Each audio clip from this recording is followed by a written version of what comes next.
Kamu akan menguasai dunia kalau kamu punya tinggi 170 dan berat badan di kisaran 45 sampai 49.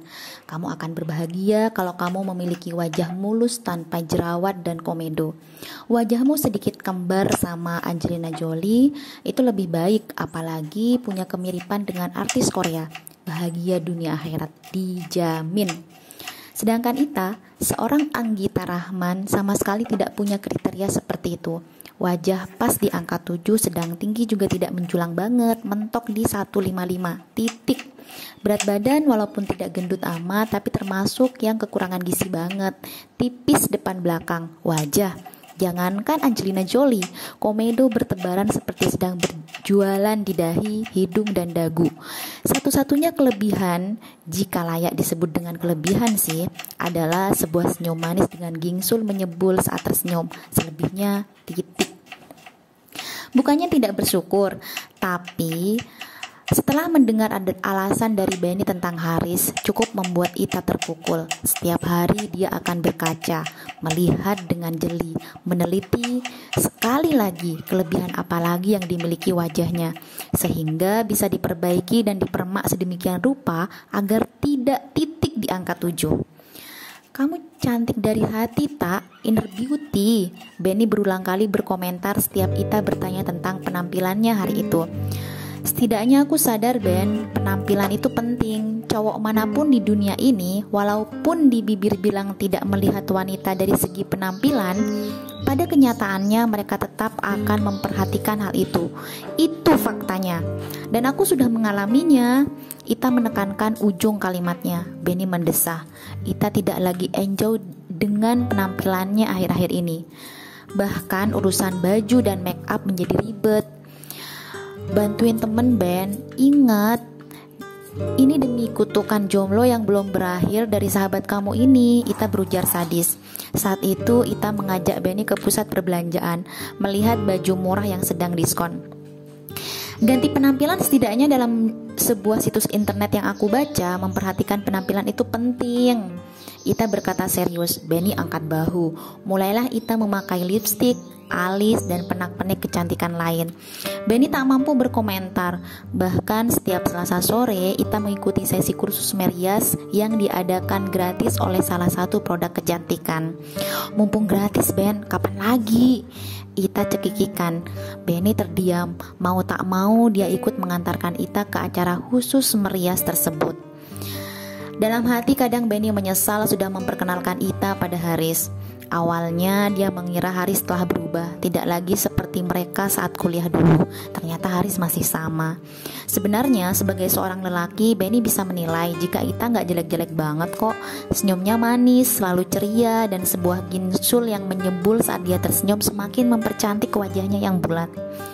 Bola mata Ita yang besar berpijar sempurna dengan sebuah bulu mata yang walaupun tidak lentik tapi panjang, membuat orang betah lama-lama ingin menatap bola mata penuh itu. Tapi obsesi wanita cantik dengan make up setebal tepung rupanya juga menjalar dalam diri Ita, sehingga Benny tidak bisa berbuat apa-apa.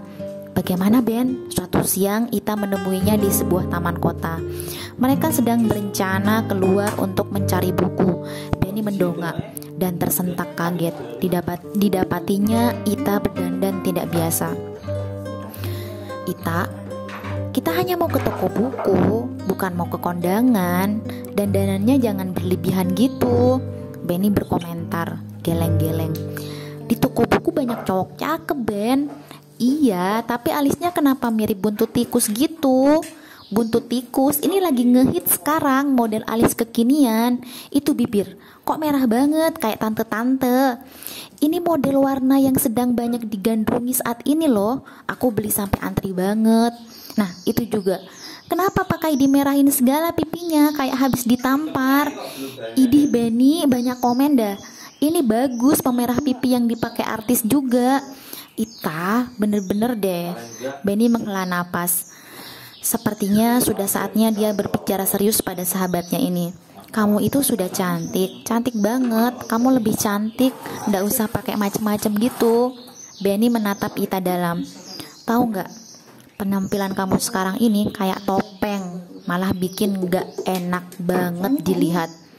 Maksud kamu aku jelek? Bukan gitu. Kamu lebih cantik tampil apa adanya. Ita yang aku kenal dulu, Ita yang gak ribet, yang nyaman dengan penampilannya, yang enjoy dengan pakaiannya, Ita yang lucu, yang ceria dan selalu tersenyum. Bukan Ita yang penuh topeng begini. Ini bukan topeng, Ben. Ini yang lagi ngehit.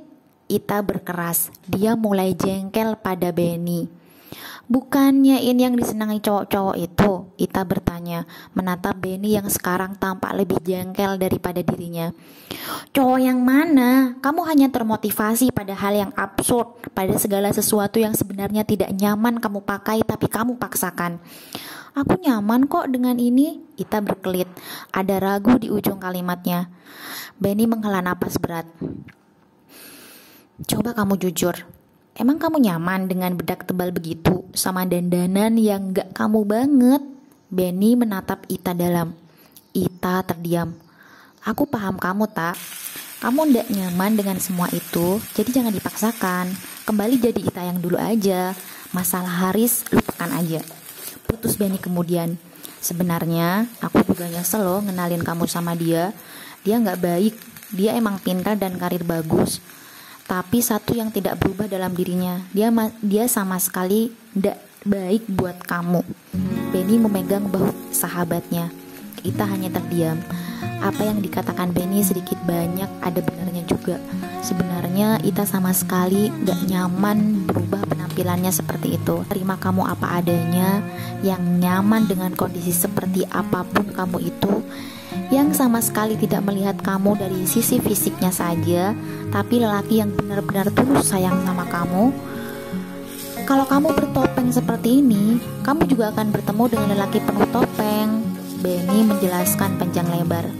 Ingat Ita, ini bukan hanya masalah desakan untuk segera menikah yang datang dari orang tua, juga bukan karena status umur.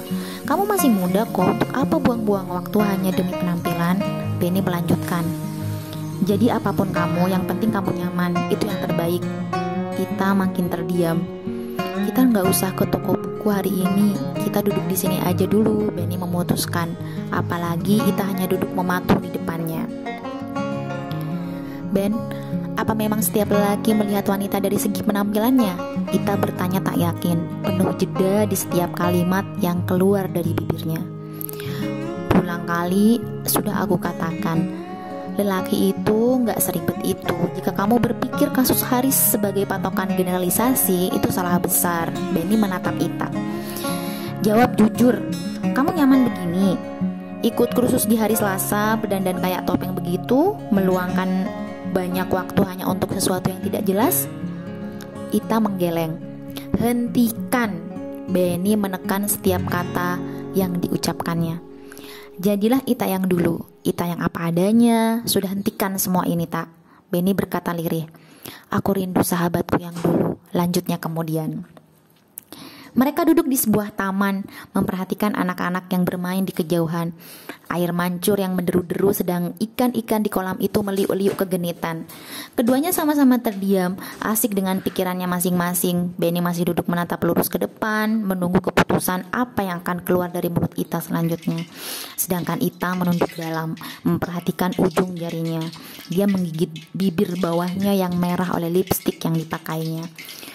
Aku sama sekali tidak nyaman.